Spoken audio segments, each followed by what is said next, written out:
यदि आप में से कोई भी बीएड का एंट्रेंस देने जा रहा है तो हिंदी एक बहुत ही बड़ा रोल उसमें अदा करती है और आपकी रैंकिंग उस हिसाब से आएगी। आप जो मैं क्वेश्चन कर रही हूँ मोस्ट इम्पोर्टेंट क्वेश्चन है, तो शुरू करते हैं। हिंदी किस भाषा परिवार की भाषा है? तो हिंदी किस भाषा परिवार की भाषा है? भारोपी। आप इसको ऐसे ही याद कर लीजिए। हिंदी किस परिवार की भाषा है? भारोपी। भारत में सर्वाधिक बोले जाने वाली भाषा कौन सी है? सर्वाधिक बोले जाने वाली भाषा हिंदी। इसको ऐसे है, सर्वाधिक बोले जाने वाली भाषा हिंदी। और मैंने पहले का आंसर बताया था, हिंदी किस भाषा परिवार की भाषा है? तो भारोपी है। एकदम याद कर लीजिए इसको, मोस्ट इंपॉर्टेंट क्वेश्चन है। हिंदी भाषा का जन्म हुआ है अपभ्रंश से। किस चीज से हुआ? अपभ्रंश से। निम्नलिखित में से कौन सी बोली अथवा भाषा हिंदी के अंतर्गत नहीं आती है? नहीं पे आप लोग एकदम ध्यान रखिएगा। तेलुगु मतलब कौन कौन सी आती है? तो कन्नौजी, बांगरू, अवधी आती है, लेकिन तेलुगु नहीं आती है। नहीं आती है। और कौन सी आती है इस पर ध्यान रखिएगा। हिंदी की विशिष्ट बोली ब्रज भाषा किस रूप में सबसे अधिक प्रसिद्ध है? ये भी मोस्ट इंपॉर्टेंट क्वेश्चन है, ये तो आ भी जाएगा कॉमन वाला। काव्य भाषा। भारतवर्ष में हिंदी को आप किस वर्ग में रखेंगे? राजभाषा। दुगाड़ी बोली जाती है पूर्वी राजस्थान में। ब्रजबुली नाम से जानी जाती है पुरानी बांग्ला।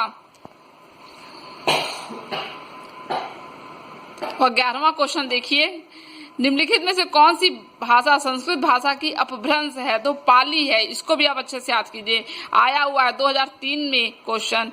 अधिकतर भारतीय भाषाओं का विकास किस लिपि से हुआ है? तो अधिकतर भारतीय भाषाओं का विकास लिपि से हुआ है, तो ब्राह्मी लिपि से। मोस्ट इंपॉर्टेंट क्वेश्चन है ये।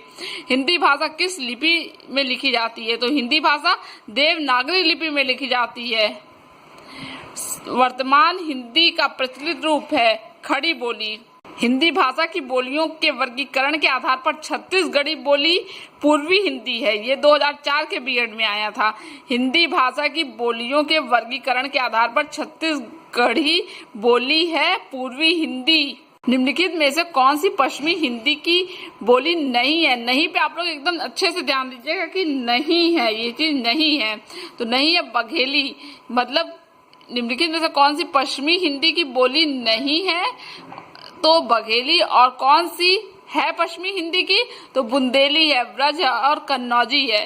भारतीय संविधान में किन अनुच्छेदों में राजभाषा संबंधित प्रावधान है? 243 से 251 तक। ये भी मोस्ट इंपॉर्टेंट है, याद करें।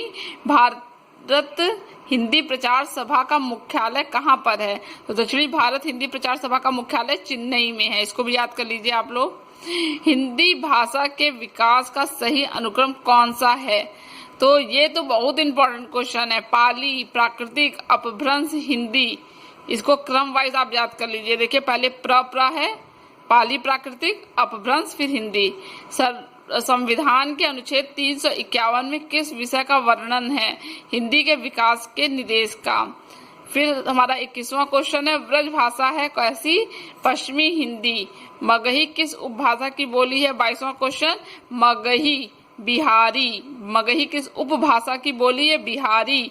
23वां क्वेश्चन, हिंदी खड़ी बोली किस अपभ्रंश से विकसित हुई है? तो मोस्ट इंपॉर्टेंट क्वेश्चन है बीएड का, सौरसेनी। 24वां क्वेश्चन देखेंगे, भाषा के आधार पर भारतीय राज्यों का पुनः संरचना की गई है 1956 में। भाषाई आधार पर सर्वप्रथम किस राज्य का गठन हुआ? आंध्र प्रदेश का। बघेली बोली का संबंध किस उपभाषा से है? पूर्वी हिंदी। किस तिथि को हिंदी को राजभाषा बनाने का निर्णय लिया गया? 24 सितंबर 1949। वर्ष 1955 ईस्वी में गठित प्रथम राजभाषा आयोग के उपाध्यक्ष थे बीजी खेर। भारतीय संविधान की 8वीं अनुसूची में शामिल भाषाओं की संख्या कितनी? 22। हिंदी की आदि जननी है संस्कृत। 8वां विश्व हिंदी सम्मेलन 2007 ईस्वी का आयोजन स्थल है न्यूयॉर्क।